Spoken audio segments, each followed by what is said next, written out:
오늘 저녁 함께 은혜 나누실 하나님 말씀 누가복음 16장 19절부터 31절까지의 말씀입니다.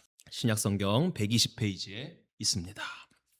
누가복음 16장 19절부터 31절, 19절부터 제가 한 절, 여러분이 한 절 번갈아 가면서 읽으시고 마지막 절 함께 읽으시겠습니다.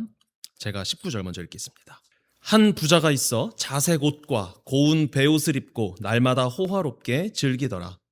그런데 나사로라 이름하는 한 거지가 헌데투성이로 그의 대문 앞에 버려진 채 그 부자의 상에서 떨어지는 것으로 배불리려 하매 심지어 개들이 와서 그 헌데를 핥더라. 이에 그 거지가 죽어 천사들에게 받들려 아브라함의 품에 들어가고 부자도 죽어 장사되매 그가 음부에서 고통 중에 눈을 들어 멀리 아브라함과 그의 품에 있는 나사로를 보고 불러 이르되 아버지 아브라함이여 나를 긍휼히 여기사 나사로를 보내어 그 손가락 끝에 물을 찍어 내 혀를 서늘하게 하소서. 내가 이 불꽃 가운데서 괴로워하나이다. 아브라함이 이르되 예 너는 살았을 때 좋은 것을 받았고 나사로는 고난을 받았으니 이것을 기억하라. 이제 그는 여기서 위로를 받고 너는 괴로움을 받느니라. 그뿐 아니라 너희와 우리 사이에 큰 구렁텅이가 놓여 있어 여기서 너희에게 건너가고자 하되 갈 수 없고 거기서 우리에게 건너올 수도 없게 하였느니라. 이러되 그러면 아버지여 구하노니 나사로를 내 아버지의 집에 보내소서. 내 형제 5이 있으니 그들에게 증언하게 하여 그들로 이 고통받는 곳에 오지 않게 하소서. 아브라함이 이르되 그들에게 모세와 선지자들이 있으니 그들에게 들을지니라.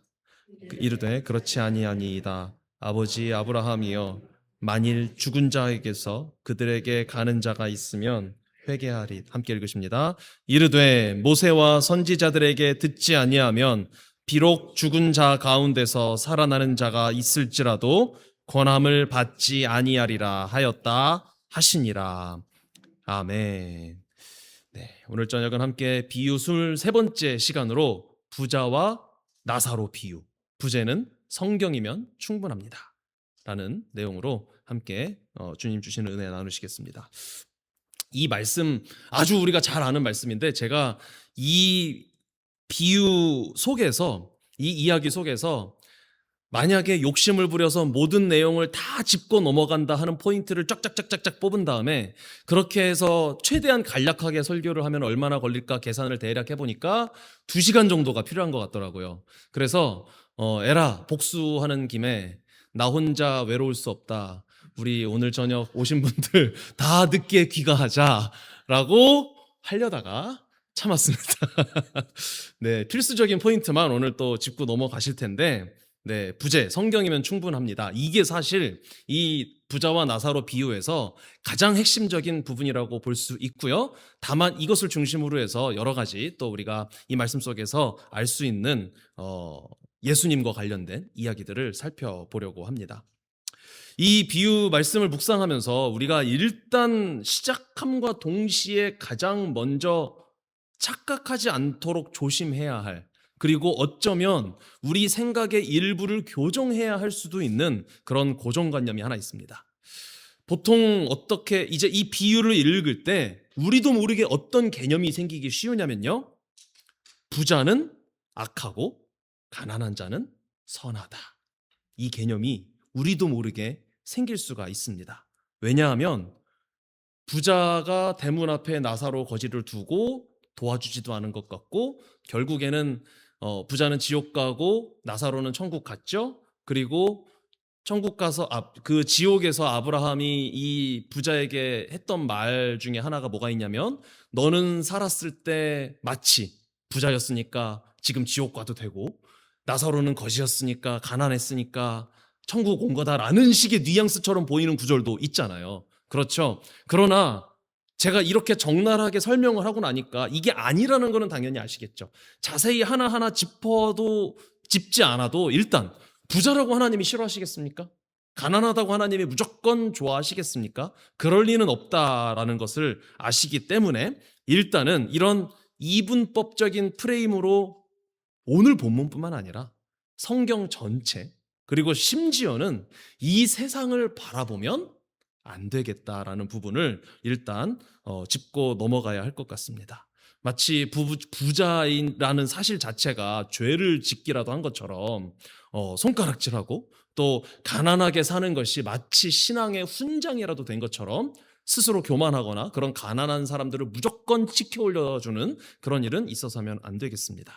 물질적 풍요와 부요 자체를 죄악시할 만한 성경적 근거는 성경을 제대로 해석하기만 한다면 그 어디에서도 찾아볼 수가 없습니다. 오히려 하나님께서 주시는 여러 가지 복들 중에 하나가 부요함이 있습니다. 특히 예수님 당시 그 유대 사회에서 어쨌든 하나님을 잘 믿어온 이스라엘 민족들의 후손인 유대인들이었잖아요. 그들의 개념과 사회에서 부자와 그 다음에 묶여서 바리새인은 하나님께 복을 받은 의로운 자라는 프레임이 있었어요. 오히려 지금의 반대였습니다.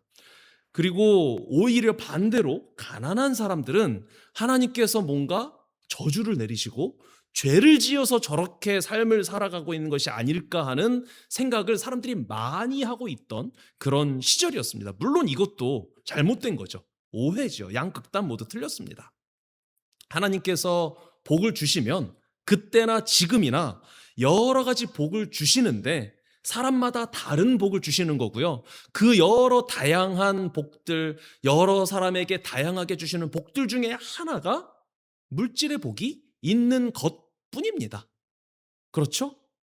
자, 그러나 모든 사람이 다 똑같은 복을 받는 게 아니기 때문에 부요함을 누리는 신앙인도 있는 것이고 부요함이 아닌 다른 것을 대신 누리고 있는 신앙인도 있는 것뿐입니다. 그러므로 경제적인 차등이 있는 것처럼 보여질 수밖에 없는 것이고요. 그거 가지고 복을 더 받았네 덜 받았네라고 측정하는 것은 애초에 비성경적일 뿐만 아니라 심지어는 반성경적인 개념으로까지 이어질 수 있기 때문에 꼭 기억하시기 바랍니다. 모든 부자가 다 복받은 사람인 것도 절대 아니고 가난한 사람은 무조건 복을 못 받은 것이다 라는 생각도 잘못된 생각입니다. 오히려 실제로는요, 사실은요, 구약에서 신약으로 넘어오고 신약 내에서도 성경 속에서 시간이 점점 흘러서 지금 시대에 가까워질수록 성경 내에서도 물질의 복보다 훨씬 더 많은 다양한 종류의 복들이 등장하고요. 그리고 그럼과 동시에 물질의 복의 비중이 줄어드는 게 사실입니다. 구약 시대에는 복 받으면 물질과 연결되는 경우가 조금 더 많이 있었지만 예수님 시대, 사도 바울 시대, 그리고 요한계시록 쪽이 다가오는 누구죠? 사도 요한의 시대. 이 성경의 흐름을 보면 복의 양상 중에 물질의 복이 차지하는 비중은 더 줄어들어요. 그리고 교회 역사를 봐도 그렇습니다. 그러므로 이것을 우리 분명히 이해를 해야 합니다. 예수님은 바로 당시의 그 보편적인 착각, 저렇게 경건하고 부유하게 잘 사는 사람들은 당연히 천국에 가겠지라고 했던 그 겉모습에 대한 환상을 부수면서 오늘 이 부자와 나사로 비유를 하고 계신 것입니다. 아무리 세상에서 칭송받는 부자로 부유하게 잘 살고 율법 잘 지키는 종교적인 이미지를 가지고 있다고 할지라도 자기 의의를 버리고 구원자이신 예수 그리스도를 믿고 의지해서 회개하지 않으면, 즉 예수님 믿지 않으면 결코 천국에 들어갈 수 없다라는 것을 알려주시기 위해서 이 비유를 꺼내 드신 것입니다.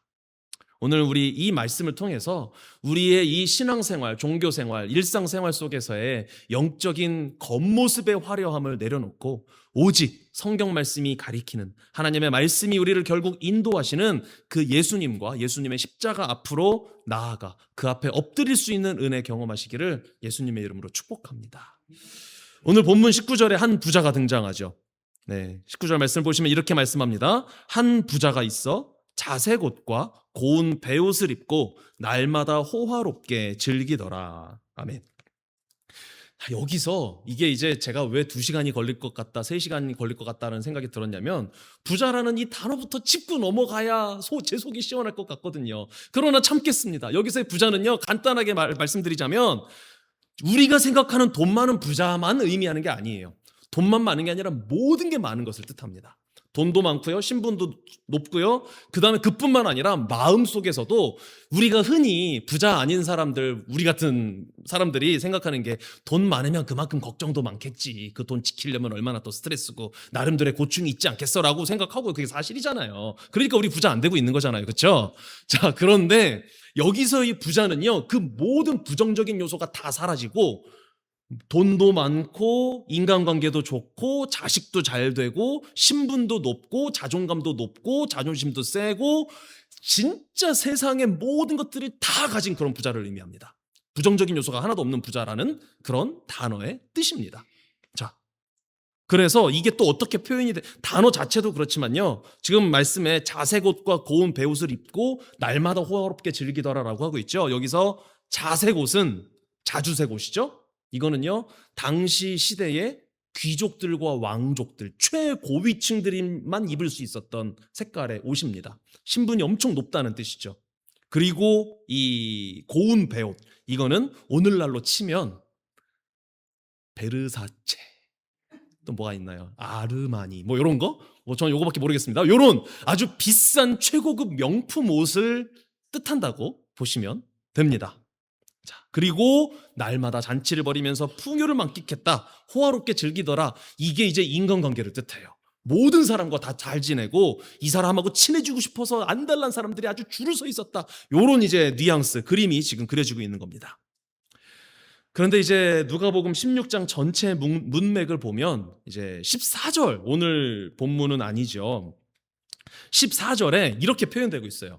바리새인들은 돈을 좋아하는 자더라라고 표현을 되어 있습니다. 이것 때문에 또 이 부자라는 한글 단어와 엮여가지고 진짜 부자에 대한 부정적인 이미지가 이제 나타나게 되는데, 여기서도요, 돈을 좋아한다는 게 진짜 이 머니만 좋아한다는 그런 의미가 아니고요, 정확한 뜻은 탐욕스러운 자더라라고 하는 게 더 우리말 표현에서는 원문의 의미에 가깝습니다. 돈 당연히 좋아하는데요, 돈만 따지는 게 아니라 모든 것을 다 자기 것으로 만들고 싶어 하는 그러한 그리디한 사람, 욕심 많은 사람, 그런 의미로 보시면 되겠습니다. 자, 예수님은 지금 세리와 죄인들을 영접하고 그들과 함께 식사하는 예수님 자신을 비판하고 예수님을 향해서 수군거리고 비웃던 바리새인과 서기관들, 즉 기득권을 갖고 있던 종교 지도자들을 이 비유 속에 나오는 부자로 대입해서 이 비유 말씀을 하고 계신 것입니다. 그러면 이해가 되십니까? 단순히 돈 많은 게 문제가 아니라는 거예요. 마음이 너무 부요한 사람이라는 겁니다. 모든 걸 다 갖춘 겁니다, 정말. 이 부자는 죽어서 이제 음부의 고통 속으로 갔다, 지옥에 갔다라고 지금 말씀하면서 이제 그런 내용이 나옵니다. 지옥에서 이제 이 부자가 저 멀리편 건너편에 있는 천국에 있는 이제 아브라함을 보고요, 그 아브라함의 품 안에 안겨 있는 자신의 문 앞에서 구걸하던 거지 나사로를 발견합니다. 자, 그런데 이 부자가 아브라함을 발견하고 아브라함을 부르는데 뭐라고 부르나요? 24절과 27절을 보면 아브라함을 보자마자 아버지 아브라함이여라고 부르고 있습니다. 이 부자는요, 살아 생전에 자기가 아브라함의 자손, 아브라함의 혈통, 유대인이라는 사실에 대해서 자부심을 가지고 있었던 것으로 볼 수 있습니다. 그리고 유대인이기 때문에 어떤 사람이었을까요? 모든 걸 다 가졌다 그랬잖아요. 종교적으로도 아주 높은 바리새인급의 사람, 제사장급의 사람 그랬을 테니까 구약의 율법과 제사 시스템에 능통했고, 그리고 그것을 아마도 추정컨대 자신의 손아귀에 쥐고 직접 집례도 하고 직접 그 시스템을 컨트롤하는 아주 종교적으로도 높은 위치에 있는 사람 아니었겠습니까? 자, 그러니까 당연히 당시 모든 유대인들이 그랬듯이 내가 하나님의 나라를 유업으로 이어받을 아브라함의 참 자손이다라는 자부심을 가지고 살았던 사람인 것으로 보입니다.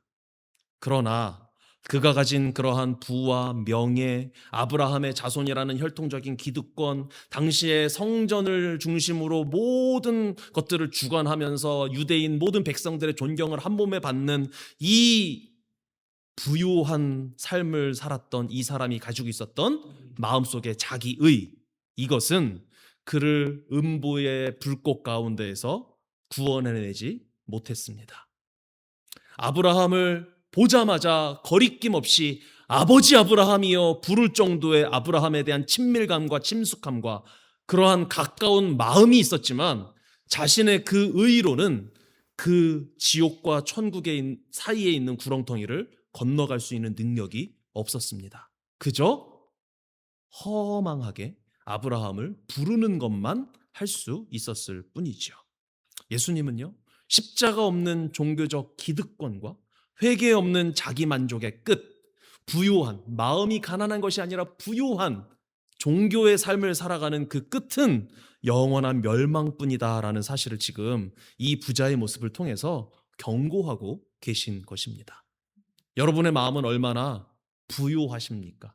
얼마나 만족스러우십니까? 말씀을 볼 때 채워지는 그런 거 말고요, 삶 자체에 대해서 이 정도면 됐지, 나 정도면 괜찮지, 이 정도로 교회 열심히 다니고 신앙생활하면 이 모습이 나로 하여금 천국에 가는 안정권에 들어가는 어떤 그 보증수표가 되어주는 것 아닌가 하는 그런 안심하는 마음이 혹시 있지는 않으십니까? 그 마음이 우리를 부자로 만들어버리는 그러한 마음이라는 것입니다. 자, 반대로 20절과 21절에 다른 한 사람이 등장합니다. 자, 우리 20절, 21절 두 절 같이 한번 읽어보실까요? 20절과 21절입니다. 시작. 그런데 나사로라 이름하는 한 거지가 헌데투성이로 그의 대문 앞에 버려진 채 그 부자의 상에서 떨어지는 것으로 배불리려 하매 심지어 개들이 와서 그 헌데를 핥더라. 아멘. 이 비유에, 특히 이 구절에 아주 흥미로운 신학적인 특징이 하나 있습니다. 날마다 호화롭게 잔치하던 부자는 이름이 나오지 않습니다. 그런데 이 부자의 문 앞에서 빌어먹던 거지 이 사람은 나사로라는 이름을 가지고 있는 것으로 딱 소개가 되고 있습니다. 예수님의 비유 말씀들이 굉장히 많잖아요. 지금 벌써 20개 넘는 비유를 함께 살펴보고 있는데, 예수님의 모든 비유들 중에서 사람이 굉장히 많이 등장하는데 이름이 소개되는, 이름이 등장하는 사람은 유일하게 이 나사로 한 명입니다. 그 누구도 이름을 갖지 않습니다. 직책으로만 소개가 되거나 한 사람, 한 여자, 어떤 사람, 이런 식으로만 소개가 되고 있습니다. 자, 도대체 주님은 왜 이 불쌍한 거지에게 나사로라는 이름을 붙여주셨을까요? 게다가 이 나사로라는 이름은 아주 멋지고 거룩한 뜻을 가지고 있기까지 합니다. 히브리어 엘리아자르라는 이 이름을 헬라어로 음역한, 원래는 히브리 이름인데 뜻이 뭐냐면요, 하나님은 나를 도우시는 분이라는 뜻입니다. God is my helper. 이게 이 이름의 뜻입니다. 사람들은 대문 밖에 누워있는 나사로를 보면서 하나님께 저주받아 버림받은 인생이라고 말했을 것이 분명합니다. 그런 시대였으니까요.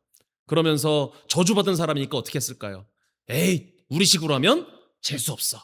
에이, 부정 탔어. 그러면서 침을 뱉고 가는 것이 그들의 종교적인 어떤 올바른 행위에 가까운 그런 상황이었습니다. 바리새인들의 눈에 이 나사로는 부정한 사람이었고 세리와 죄인들과 마찬가지로 하나님의 나라에서 제외된 그런 사람이었습니다. 그러나 나사로, 이 이름이 증언하듯이 나사로의 소망은 건강에 있지도 않았고요, 물질에 있지도 않았고 신분에 있지도 않았습니다.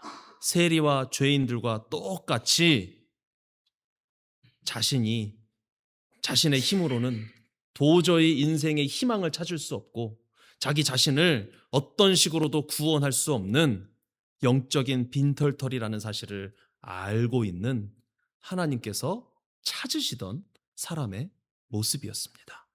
오직 하나님의 도우심과 긍휼만을 바라보던 사람이 바로 이 나사로였습니다.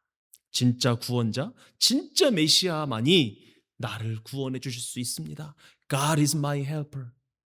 이 사람이 바로 나사로였던 것입니다. 나사로가 천국에 간 것은, 그렇다면 가난이 있기 때문일까요? 그렇지 않죠. 가난이 구원의 조건이 될 수 없습니다. 나사로가 아브라함의 품에 안길 수 있었던 진짜 이유는 자신의 무능력을 인정하고 오직 하나님의 도우심, 십자가의 능력만을 전적으로 의지했기 때문인 줄 믿습니다. 내 힘으로 구원을 이루어 보겠다는 부자로서의 교만을 가질 수도 없는 상황이었죠. 스스로 버린 것도 아닙니다. 가질 수가 없는 상황이었습니다. 그리고 하나님, 저는요, 하나님의 도우심이 없으면 죽은 흙에 불과합니다. 생명 없는 흙에 불과합니다. 저에게서 생명이 나오려면 은혜의 씨앗, 말씀의 씨앗, 나의 구원자가 오셔서 여기서 싹을 틔워주셔야 저에게 생명이 있는 줄 믿습니다. 이렇게 고백하는 나사로였던 것이고요. 이렇게 고백하는 사람이 참된 아브라함의 자손이 될 수 있다는 사실을 믿으시기를 부탁드립니다. 22절, 본문의 22절을 보시면 이제 모든 인생이 확실하게 맞이하게 될 죽음이 찾아옵니다.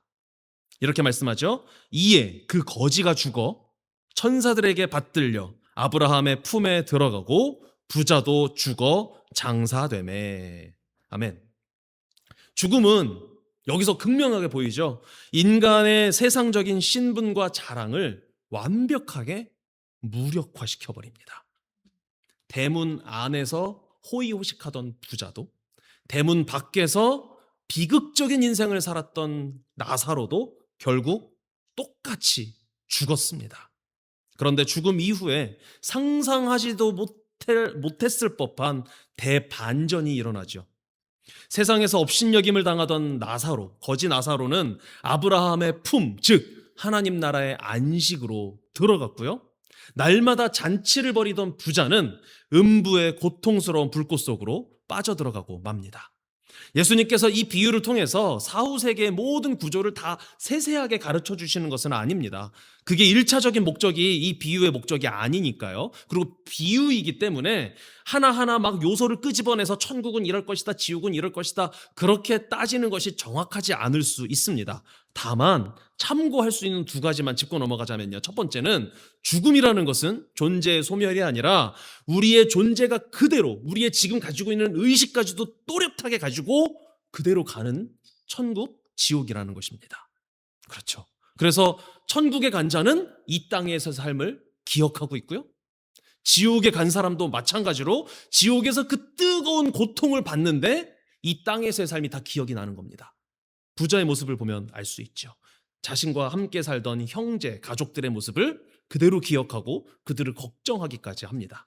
자, 그리고 두 번째 포인트는 천국과 지옥 사이에는 사람의 힘으로는 절대 건널 수 없는 엄청나게 큰 구렁텅이가 존재한다는 사실입니다. 26절에서 아브라함이 말씀하고 있는 부분이죠. 죽은 이후에는 신분을 바꿀 수도 없고요. 장소를 이동할 수도 없습니다. 구원의 기회는 오직 우리로 치면 어디 있습니까? 이 땅 위에 있는 것입니다. 지금이 바로 우리의 운명을 바꿀 수 있는 유일한 타이밍이라는 사실입니다. 세상의 눈으로 볼 때 이 부자는 성공한 인생이었고 나사로는 실패한 인생이었습니다. 그러나 영원의 관점에서 볼 때 하나님을 의지하지 않은 부자는 영원한 절망에 결국 빠져들어갔고 오직 주님만을 바라봤던 나사로는 영원한 위로를 결국 얻을 수 있었습니다. 이 땅에서의 삶은 영원한 삶에 비하면 불교 용어이지만 찰나에 지나지 않습니다. 이거 불교 용어인 거 아셨나요? 찰나, 한순간. 네. 불타 없어질 세상의 가치에 목을 매는 어리석음에 빠져들지 않는 저와 여러분들이 되시기를 간절히 원합니다. 음부의 불꽃 가운데서 이제 극심한 목마름과 고통을 겪던 부자는 나사로를 통해서 목마름을 해소할 수 있는 물 한 방울을 아브라함에게 부탁하는데요. 아브라함은 거절합니다. 천국, 지옥 사이에 그 방금 말씀드렸던 큰 구렁텅이가 있기 때문에 해주고 싶어도 못한다라고 사실 거절이라기보다는 불가능하다는 것을 알려준 거죠. 그러니까 이제 이번에는 두 번째 청을 하죠. 얼마나 간절했을까요? 두 번째 청 27절과 28절 말씀인데요. 같이 또 읽으실까요? 본문의 27절, 28절입니다. 시작. 이르되 그러면 아버지여 구하노니 나사로를 내 아버지의 집에 보내소서. 내 형제 5이 있으니 그들에게 증언하게 하여 그들로 이 고통받는 곳에 오지 않게 하소서. 아멘. 부자는요, 자신들의 형제들을 떠올립니다. 아직 이 세상에 남아 살아있어서 기회를 가지고 있는 그 형제들에 대한 긍휼의 마음, 사랑의 마음, 안타까운 마음을 가지고 그들을 떠올립니다. 그래서 그 형제들이 회개하고 자기 자신과 같이 이 무서운 지옥에 오지 않기 위해서 어떤 조치를 취해야 되겠다고 지금 생각을 한 거예요. 30절에서 그가 이렇게 주장하죠. 이르되 그렇지 아니하나이다. 아버지 아브라함이여, 만일 죽은 자에게서 그들에게 가는 자가 있으면 회개하리이다. 아멘. 얼마나 안타깝습니까? 네. 나사로를 보내서 전도 좀 하게 해주세요 하니까 한 번 천국 갔으면 못 가. 그러면 아니에요. 그러면 죽은 사람이 다시 살아서 전도하면 믿을 거잖아요. 이렇게 이제 주장을 하는 거고요. 자, 여러분 이것만 보더라도 사실 이 부자가 나쁜 사람은 아니라는 거 아시겠나요? 절대 나쁜 사람 아니에요. 얼마나 사랑이 많은 사람이었는지 모릅니다. 그리고요, 솔직히 여러분, 나사로 같은 이런 사람이 여러분의 대문 앞에 앉아서 지낸다고 한번 생각해 보세요. 그냥 두시겠습니까? 집 문 앞에 나사로 이제 거지 냄새 나는 노숙자가 앉아서 구걸하고 있고요. 그리고 심지어 다친 데가 있는데 거기가 덧나서 고름이 질질 나오는데 지나가던 개들이, 들개들이나 이런 동물들이 그 헌대를 핥는 장면까지 우리 집 문 앞에서 그렇게 하고 있는 거예요. 이거 어떻게 해야 됩니까? 경찰 부르셔야죠. 가라 그러셔야죠. 근데 이 모든 것을 다 가진 부자가 그렇게 했습니까? 안 했어요. 오히려 이 나사로는 부자의 상에서 떨어지는 음식물들을 먹었다라고 하는데 이게 부자가 얼마나 관용적인 사람이었는지를 보여주는 장면입니다. 냄새나니까, 보기 싫으니까, 위험할 것 같으니까, 병을 물 것 같으니까 쫓아냈어야 되는데 그렇게 하지 않은 아주 착한 사람이었습니다. 그리고 나는 비록 지옥에 왔지만 자신의 신세만 한탄하고 있는 게 아니라 내 형제들 어떻게 하면 좋습니까? 나는 이렇더라도 형제들만이라도 좀 저기 좋은 데 갔으면 좋겠습니다 하면서 지금 아브라함의 바짓가랑이를 붙잡고 지금 애원하고 있는 그런 장면을 우리는 보고 있는 것입니다.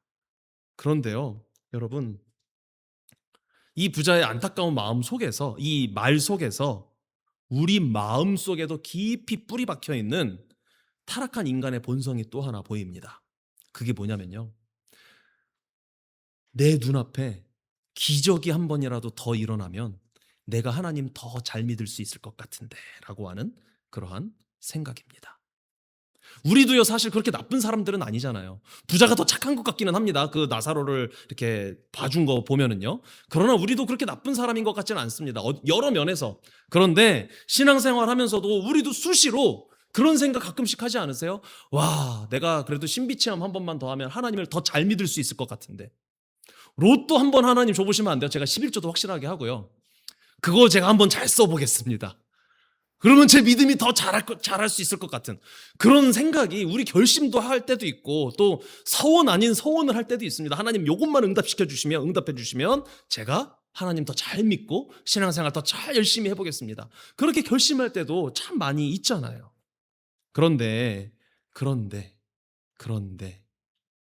내 눈앞에 죽은 사람이 살아나서 예수님에 대해서 말씀하고, 야, 내가 지옥에 갔더니 이렇더라, 천국이 이렇게 있는 곳이더라, 천국은 정말 있다더라, 천국은 확실히 있다.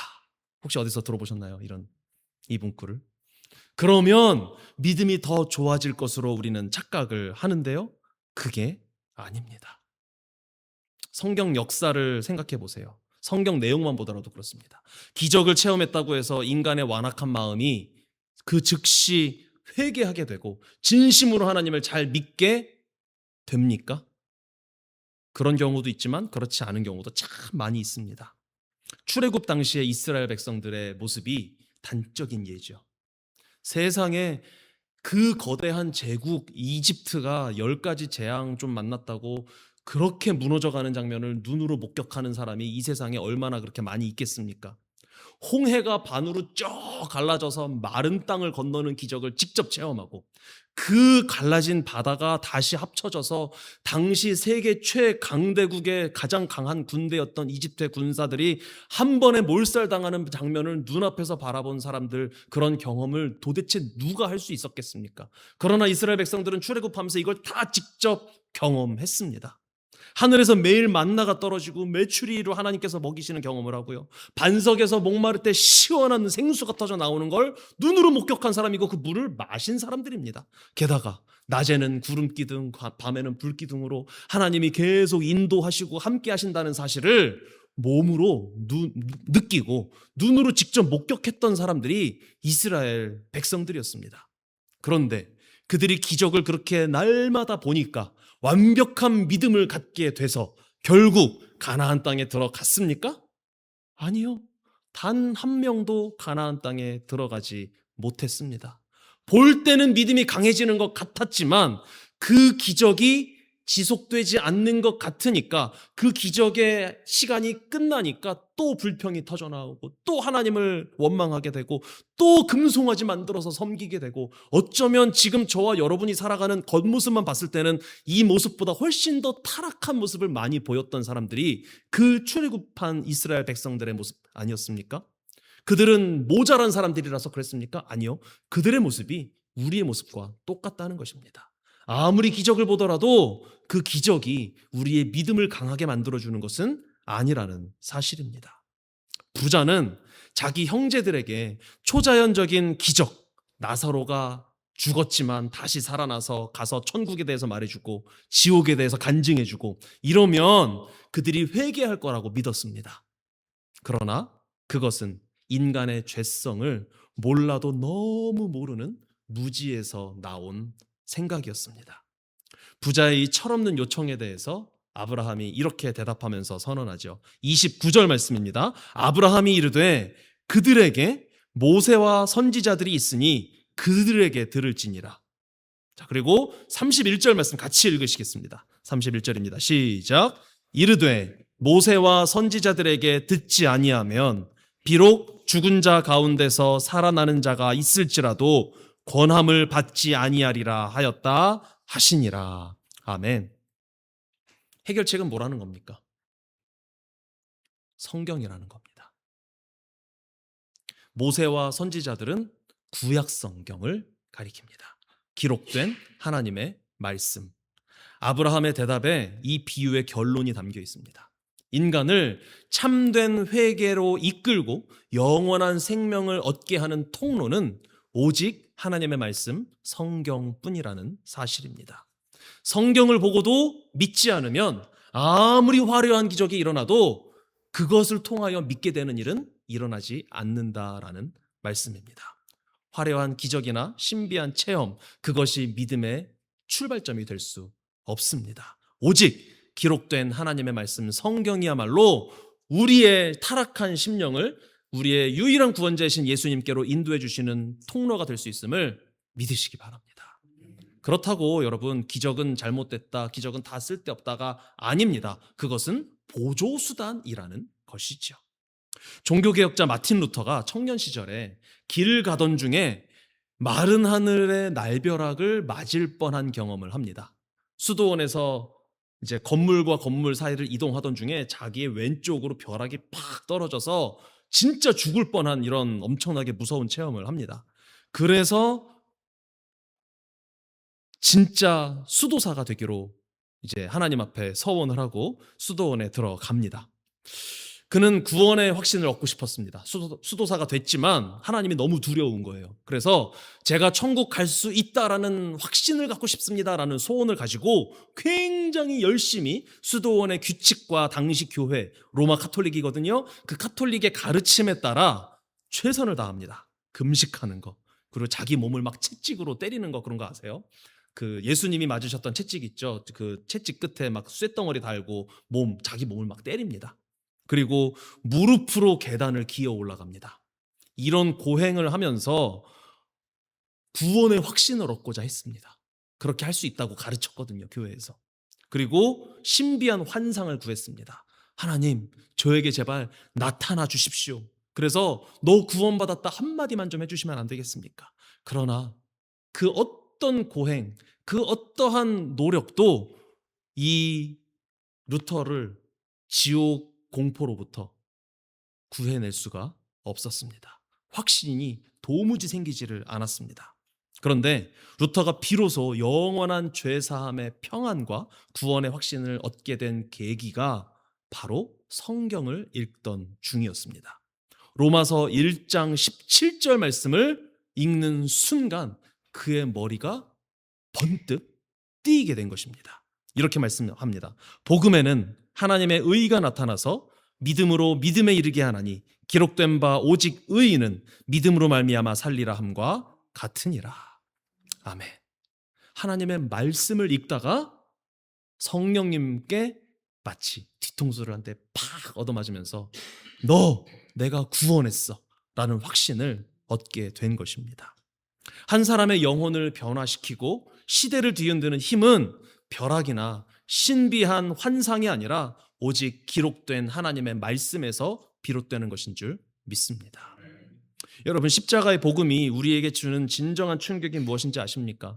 죽은 사람이 아무리 살아나는 기적이 일어난다고 할지라도 인간의 죄성을 깨뜨리지는 못합니다. 너무 단단하기 때문에요. 실제로 요한복음 11장에 오늘 등장하는 나사로와 똑같은 이름을 가진 동일인물 나사로가 등장하는데 이 나사로는 죽었다가 살아났습니다. 놀라운 우연 아닌가요? 자, 그런데 이 나사로도 예수님과 비슷하게 예수님의 모습을 보여주는 이제 그 예고편이라고 프리퀄이라고 할 수 있는데 나사로가 3일 죽었다가 3일 만에 살아납니다. 그 나사로가 살아나는 모습을 본 예수님을 쫓아다니면서 감시하던 종교 지도자들, 바리새인들의 반응이 뭐였는지 아십니까? 우와 하면서 예수님을 믿었을까요? 아니요. 예수님 죽이려던 마음 그대로 있었고요. 거기에 싸잡아서 나사로까지 죽여버리려고 했습니다. 부활의 기적도 구원의 통로가 될 수는 없다라는 사실입니다.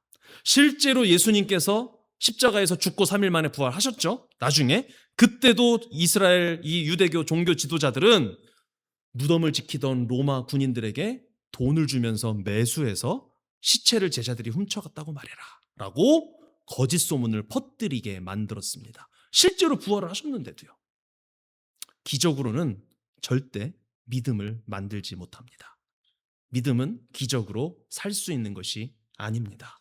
오직 우리 손에 들려진 하나님께서 우리에게 주신 하나님의 말씀, 모세와 선지자가 가리키는 예수 그리스도의 십자가 복음만이 저와 여러분을 살리는 유일한 능력이 됨을 믿으시기 바랍니다. 우리를 구원하기에 하나님의 말씀은 완벽하고 부족함이 없고 충분합니다. 말씀에 복종하지 않는 사람은 100가지 1000가지 기적을 경험한다고 할지라도 절대 하나님 앞에 엎드리지 않습니다. 말씀 맺겠습니다. 사랑하는 우리 가족 여러분, 오늘 주님은 이 부자와 나사로 비유를 통해서 우리의 영적인 왜곡된 시선을 바로잡아 주고 계십니다. 세상의 부와 종교적인 스펙을 의지하는 우리의 부자로서의 교만을 내려놓으시기 바랍니다. 마음이 인간적인 것, 세상적인 것, 종교적인 것으로 나를 부유하게 만들고 나를 만족시킨다면 경각심을 가져야 합니다. 깨어야 합니다. 이게 나를 구원하는 것이 아니라는 사실을 분명히 깨닫는 은혜가 우리에게 있어야 합니다. 또한 내 눈으로 기적을 봐야 믿겠다라는 완악한 표적 신앙 또한 십자가 앞에 모두 내려놓으시기 바랍니다. 저도 누군가를 전도하고 싶을 때 특히 가족 구원을 위해서, 친척이나 가족 구원을 위해서 기도하고 소원을 가지고 계신 분들은 그런 생각 하시잖아요. 하나님이 꿈에서라도 나타나가지고 싸대기 몇 대 갈겨주시면 교회 나올 텐데, 이렇게 생각하시는데, 네, 그게 우리의 연약함에 기인해 있다는 것입니다. 그렇다고 그 기도 하시지 말라는 게 아니에요. 기도하십시오. 여러분의 가족들, 자녀들, 부모님, 또 배우자, 네, 하나님이 엉덩이라도 때리시고 막 꿈에 나타나가지고 이렇게 멱살을 잡아서라도 교회 안 나오면 죽어, 그렇게 해서라도 전도 됐으면 좋겠다라는 마음, 그 마음은 하나님의 분명히 받으실 줄 믿습니다. 그러나 아시죠? 우리의 간절함의 표현일 뿐이지 진짜 우리의 가족을 구원하는 힘은 하나님의 말씀에 있습니다. 그 말씀을 가족들이 안 읽잖아요. 그러니까 문제잖아요. 그럼 어떻게 해야 됩니까? 말씀을 내 삶에서 보여줘야지요. 글자에 박혀있는 말씀이 내 삶 속에서 나타나면 되는 것입니다. 그렇다고 문자적으로 해석해서 그대로 실천하라 그런 말씀이 아니라 여러분이 매 순간 예수님을 발견하고 그 발견되는 예수님을 의지하기 위해 노력하기만 한다면 여러분의 삶 속에서 예수님의 모습이 모든 사람들에게 보여지게 될 줄 믿습니다. 그 힘은 어디서 비롯됩니까? 말씀에서 비롯되는 것입니다. 우리는 내 힘으로 살아날 수 없는 영적인 빈털터리, 거지, 나사로입니다. 주님, 나를 도와주십시오 라고 고백하면서 겸손히 십자가 은혜만을 바라봐야 합니다. 그럴 수밖에 없고요. 그럴 수밖에 없다는 사실을 매 순간마다 우리 깨달아야 합니다. 내가 가진 신앙의 길이, 연수, 직분, 달란트, 재능, 돈, 건강 이러한 것들은요, 의지하면 의지할수록 예수님을 의지하는 정도는 반비례해서 작아질 수밖에 없습니다. 주님은 이미 우리에게 구원을 위해 가장 완벽한 선물, 기록된 하나님 말씀과 예수님의 십자가 복음을 주셨습니다. 우리의 손에 들려 있습니다. 그리고 우리 마음속에서, 우리의 삶 속에서 이미 그 씨앗은 싹을 텄고 그것이 이제 열매를 향하여 자라나고 있는 중입니다. 헛된 신비와 기적을 찾아서 헤매지 마시기 바랍니다. 물론 신비와 기적, 은사가 다 쓸데없는 것은 아닙니다. 마치 음식에 들어가는 양념처럼 가끔은 우리의 신앙을 풍성하게 만드는 장점을 일으킬 수 있습니다. 그러나 그게 중심이 되어서는 안 됩니다. 우리가 최우선으로 추구해야 할 대상은 말씀인 줄 믿습니다. 만약에 우리에게 꼭 필요하다면 주님이 기적, 은사 체험시켜 주실 거예요. 체험 안 시켜주시면 어떻게 생각하시면 됩니까?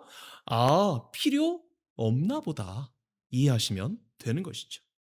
우리의 삶, 우리의 구원에 있어서 이미 우리 손에 들려진 이 성경 말씀만으로, 주님의 피 묻은 복음만으로 우리 영혼은 구원받기에, 천국 가기에 완벽하게 충분합니다. 그리고 하나님의 아들, 딸로 살며 천국을 향해 한 걸음 한 걸음 나아가는 천국 경험하는 삶, 우리 얼마든지 할 수 있습니다. 항상 여기서 제가 붙이는 말 있죠? 같이요. 같이요. 기록된 말씀과 선포되는 말씀 앞에 정직하게 엎드려서 우리 참된 회개와 구원의 안식을 누리는 저와 여러분들, 우리 다운스피교회가 되기를 예수님의 이름으로 축복합니다. 사랑해 주님, 내가 가진 세상적인 힘과 종교적 기득권을 의지하며 내 힘으로 구원의 조건에 도달할 수 있다고, 혹은 받은 구원을 내 힘으로 지켜낼 수 있으리라고 무의식 중에 착각하게 만드는 저희들의 자기의와 교만을 이 시간 주님의 십자가 앞에 내려놓습니다. 내 눈으로 신기한 기적을 보고 체험하면 더 확실히 믿겠다며 주님과 흥정하려 하는 저희들의 완악함과 불신앙 또한 주님의 십자가 앞에 내려놓습니다. 주님, 저희들을 불쌍히 여겨주시고 용서하여 주시옵소서. 저희들은 스스로를 구원할 수 없는 영적 빈털터리 나사로입니다. 하나님이 도우시는 분이라는 그 이름처럼 오직 십자가에서 흘리신 예수 그리스도의 보혈과 긍휼만을 전적으로 의지하게 하여 주시옵소서. 내가 가진 어떠한 것은 의식하지 않게 하시고, 주님 앞에서 내가 가진 것이 아무것도 없을 뿐만 아니라 나 자신도 주님 앞에서 아무것도 아님을 발견하게 하시고 깨닫게 하시며 인정하며 주님께 전적으로 의지하는, 그리하여 주님의 도우심을 온전히 받아 누리며 살아가는 나사로가 되게 하여 주시옵소서. 주님께서 우리에게 이미 완벽한 선물로 주신 66권의 성경 말씀과 십자가 복음만으로 우리의 영혼이 구원받고 천국의 삶을 살아가기에 완벽하게 충분함을 믿음으로 선포합니다. 세상을 바라보고 사람들을 의식하며 조급해하지 않게 하시고 매일 저희에게 주시는 진리의 말씀 앞에 겸손하게 엎드려 천국의 평안과 안식을 풍성히 누리는 저희들 되게 하여 주시옵소서. 그리고 이를 함께 마음껏 누리며 행복하게 천국을 향하여 걸어가는 우리 다운스뷰 가족 공동체가 되게 하여 주시옵소서. 우리를 구원하기에 충분하신 우리 구원자 예수님의 이름으로 기도드립니다. 아멘. 여호와는 내게 복을 주시고 너를 지키시기를 원하며 여호와는 그의 얼굴을 내게 비추사 은혜 베푸시기를 원하며 여호와는 그 얼굴을 내게로 향하여 드사 평강 주시기를 원하노라.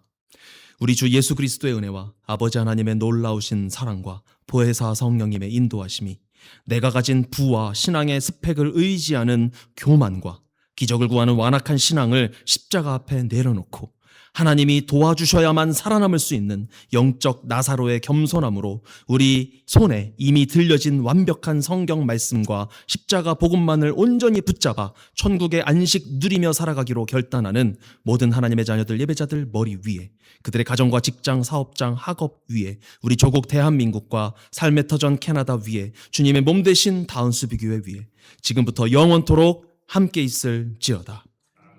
아멘.